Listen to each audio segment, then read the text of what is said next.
Welcome to Life and DNA with Amanda Renee. I'm so glad you joined me today. Let's get started. And let's get started. Sorry, my glasses were way too filthy for me to see to film, and I didn't have time to clean them. So, going glasses free today.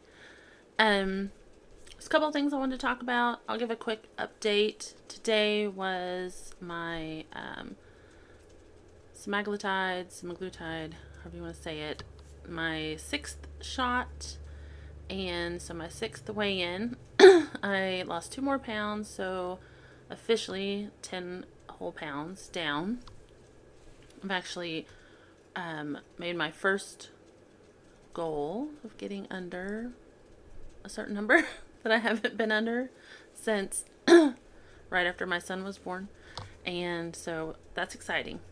Because if you've listened to me before, you know, any other thing I've ever tried, ever since that my thyroid's kind of gone nuts and Hashimoto's, the autoimmune condition, I have never been able to lose more than 5 pounds. And even that, I haven't been able to keep that off for very long. So I'm very excited, and had her give me the shot in my stomach this time, because last week I didn't really have the side effects. Like, I didn't feel as full,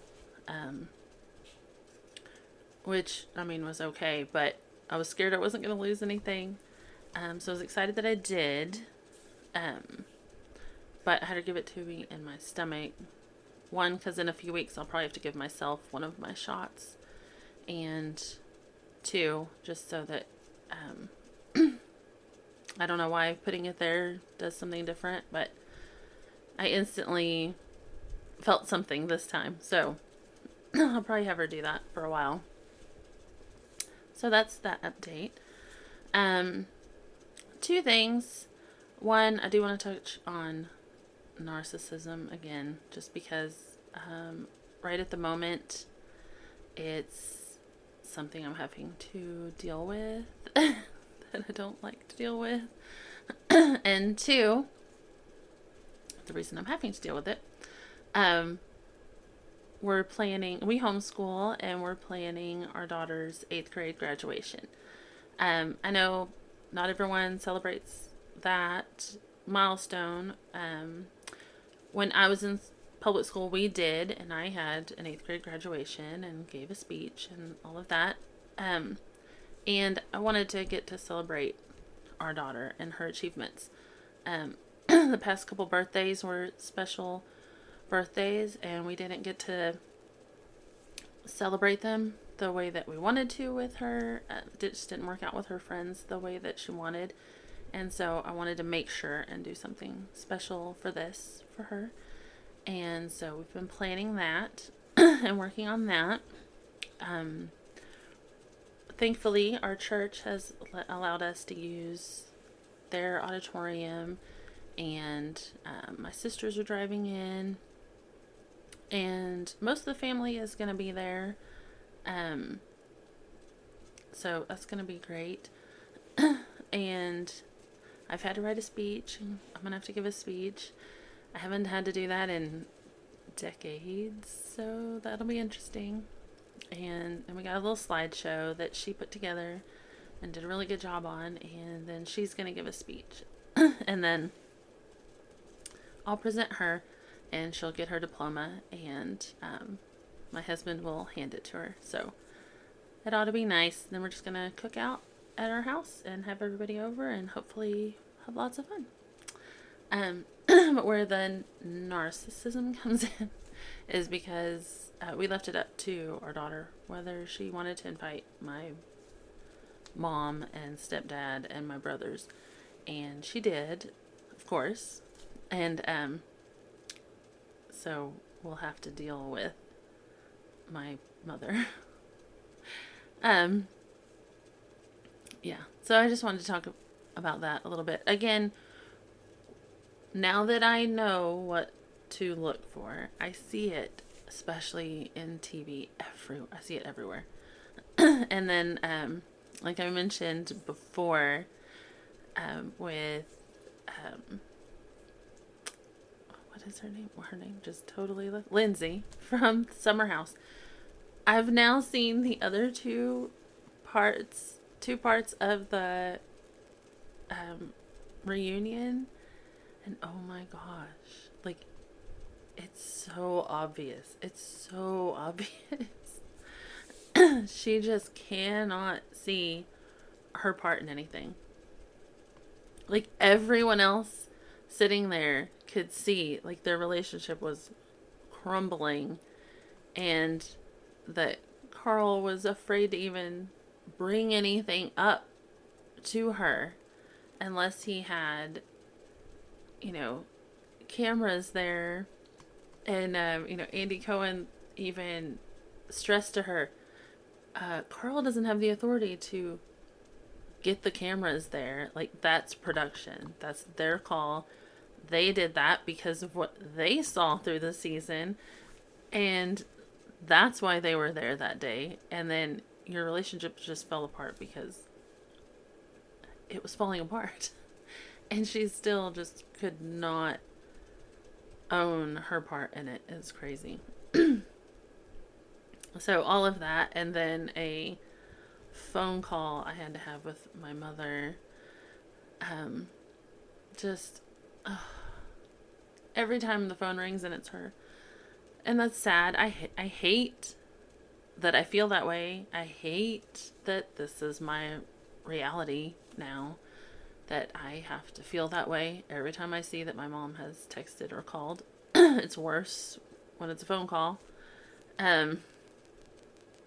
Just because of the way she is. So, I know if you've heard anything about narcissism, or if you've heard anything that I've said about narcissism, you know that one of the ways to handle having to be around a narcissist is what's called gray rocking. And it's very much, that's even what I have her, when she calls, that's what pulls up, is a picture of a gray rock, so that I will remember, don't give her anything. Because she used to call me and try to like just emotionally dump all of her issues and her negative feelings that she was having about something going on in her life, and dump it all on me. She's done this all my life, even as an adult, when I wouldn't even really see her or be around her very often. She would just call me up out of the blue and just dump it all on me as if it was my fault. And then she would feel better by the end of the phone call, and I would feel like crap. I mean, I would be literally sick to my stomach, because she was upset and it was somehow my fault. And even though I couldn't understand how in the world it was my fault, but then she was fine and she was good. And then I was miserable for days, just mentally trying to figure out what was going on. So anyway, now that I know that she's a narcissist and that this is what's gonna happen if I give her even a little emotion, I do nothing. So I go gray rock. I give her, the amount of emotion that a gray rock gives you. And that is nothing. And I've never been expressive enough for her. She is extremely, I don't know. I don't even want to say, she's just very theatrical, I guess is the word. And as a kid, some people really react to that and they think, oh my goodness, she's so sweet and she's so passionate about things. As a kid, I never liked it. It was always like, it didn't seem genuine to me. And of course I would see her be very passionate and theatrical and happy and stuff, and then we would get behind closed doors, and then her true feelings would come out. And I know we all put on a happy face in public sometimes, but hers was very much theatrical. It was just very out there. And she would always say that comment on the fact that I wasn't. And well, first of all, I hated that she was like that. I hated it because it felt fake. And I hated that she expected me to be that way, because if I was to try and do that, it would be very fake. I'm just not that way unless I happen to really be excited about something.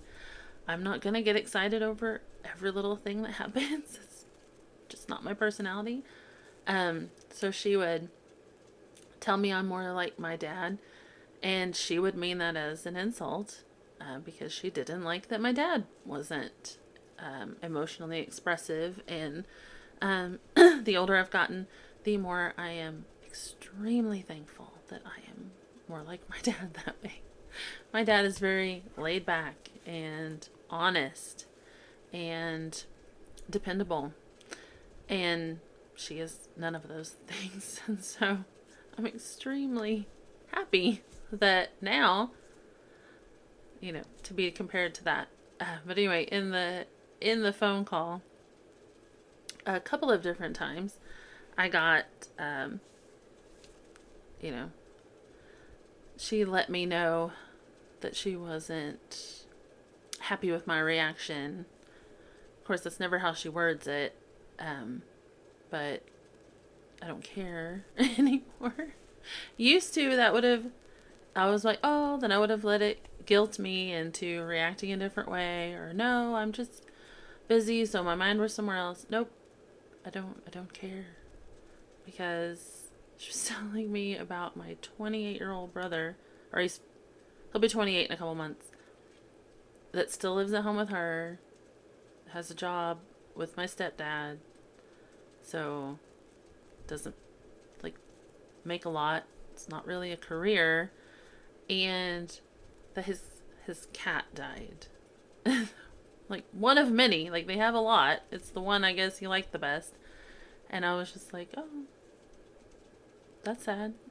And she was like, oh, you didn't react like your other sister. And she was talking about the one sister who has chosen not to have kids, and has animals, lots of animals instead. So her heart is there. Mine isn't. I've never really liked cats. Not that I'm not happy his cat died, but I'm not going to be emotional that a grown man's cat died either.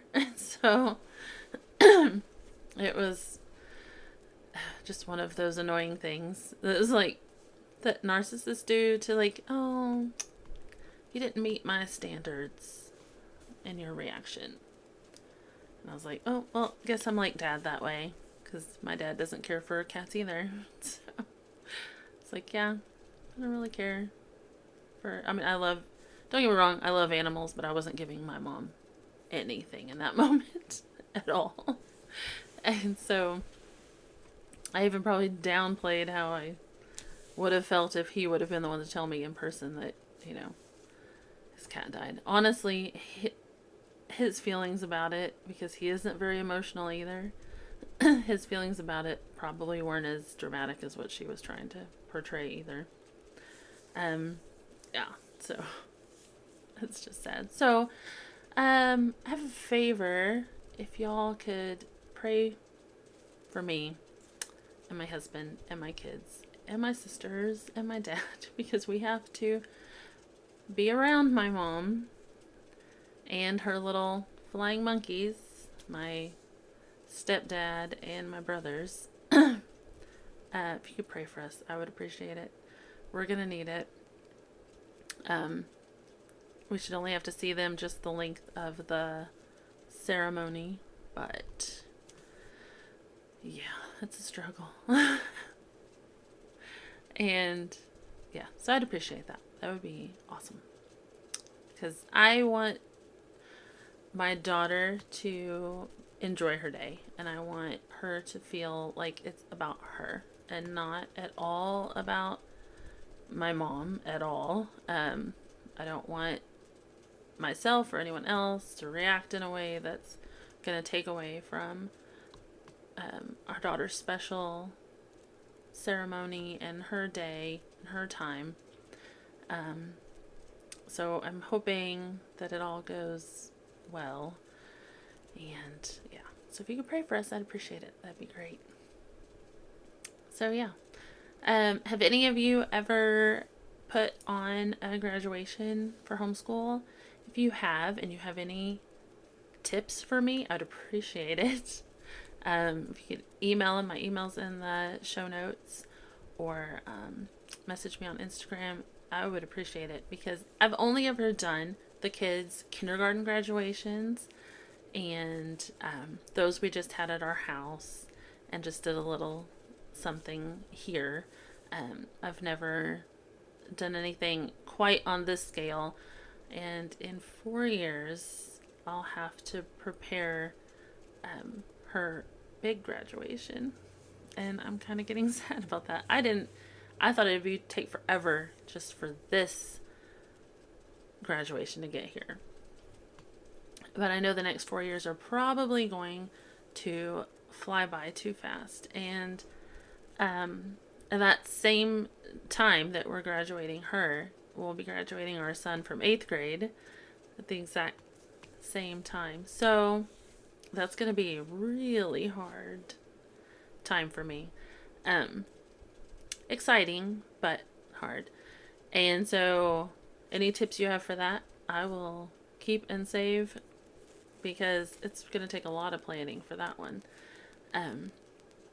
Yeah. So any advice you have, I would greatly appreciate it. Let's see.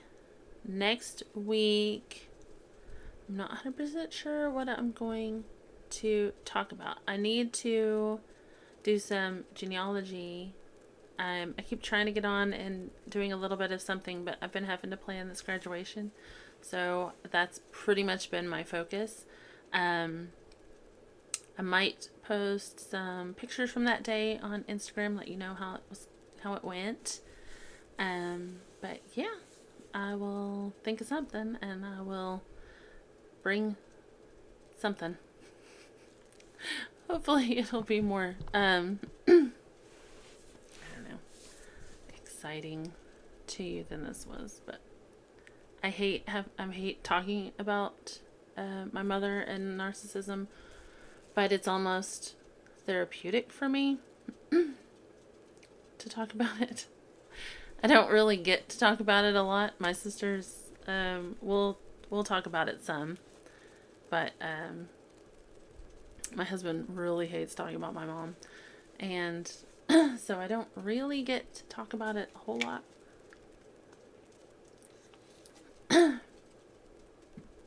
I have been learning, though, that a lot of my negative self-talk is probably from growing up with the way that she was towards me. I have a lot of negative self-talk. I'm really, really hard on myself. Unfortunately, I'm also kind of hard on other people. I'm not mean to other people, but I expect, I have high standards for people, but I have much higher standards for myself, internally. And so, but because I don't always measure up to that, I am hard on myself. And I was watching, there's a new series on Netflix. I think it's just 3 episodes. I haven't finished it yet. I just started the first episode when I ate lunch, but I had to stop it. And it is about the 7M cult. It's a religious cult. And my brother-in-laws and my husband have always kind of joking, but kind of not. I've referred to my mom's church as being like a cult, and hers is more like it's like a family cult. The more I've studied that, the more I see the similarities, and watching that documentary has really, it really opened my eyes even more, because the guy that headed that up, I don't know, he's much more straightforward with coming out and saying things. And my mom is a covert malignant narcissist, so she's very much a roundabout backdoor way of saying something. She never just comes out and says, you know, I am the, closest one to God that there is, but she implies it. If you ever were to listen to her sermons, right before I left the church, it was one of the very obvious things to me. She would always come out and present things like that everyone in the congregation, the handful of people that were in the congregation, needed to do, this, and this, but, well, she does it more than anybody. We all need to read our Bible, but she reads it like hours a day, and she falls asleep listening to it, and she watches this and this preacher, and you could never possibly read or pray or do as much as she does. And so she must be the closest person to God that you know. And so what she says must be from God, right? And that's how she presents herself. And this guy was kind of like that. Now, he was way more upfront about it, to the point that I'm like, I can't believe some of these people fell for that. But he didn't start out just coming out and saying these things. He kind of like warmed them up first. And to the point where they thought if they went against him, they were going against God. And that is very much the mentality that, having been in my mom's church for a while, that I had. And I've noticed I still have those negative thoughts about myself, even after I haven't gone there in 5 or 6 years, and I still have that negative thought, like, well, I'm not a good enough Christian, I'm not doing enough, I'm not this or not that, and like down on myself for it. But watching that made me realize, like, all of that is from when I was listening to her. That, I mean, obviously, we could all read our Bible more. We could all do things like that better. But none of the self-talk that's going on in my head is actually true. And definitely none of it is from God. And so that, watching that documentary only made me realize, I don't know, I need to get some kind of deprogramming book or something to read, because, the people that have come out of cults like that, where someone is controlling your thinking and leading your thinking so much, like, they have to go through something like that, or you stay mentally stuck in that. And that's kind of how I feel right now after watching that. It kind of opened my eyes to maybe what's going on in my head around all of that. So there was one lady, she's the one that really opened my eyes to it. And she was one of the ones that was closest to him, but that he used the worst. And she got out, but even to this day, she is mentally kind of stuck in that she's scared she's going to hell because she went against him. And that is horribly sad that she still thinks that. I don't believe that. I have read enough of the Bible on my own that I know that that is not true.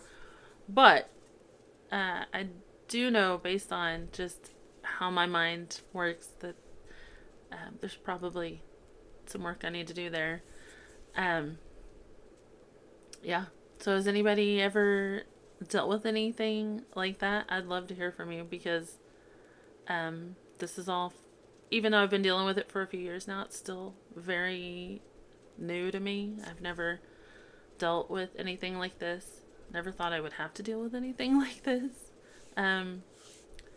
So yeah, like I said, any advice would be greatly appreciated. And with that, I'm going to sign off today, but I hope you come back next week. I will have something, and it'll be good, I promise. Thank you for joining me today on Life and DNA with Amanda Renee. Come back next week and I'll have a new episode. Bye!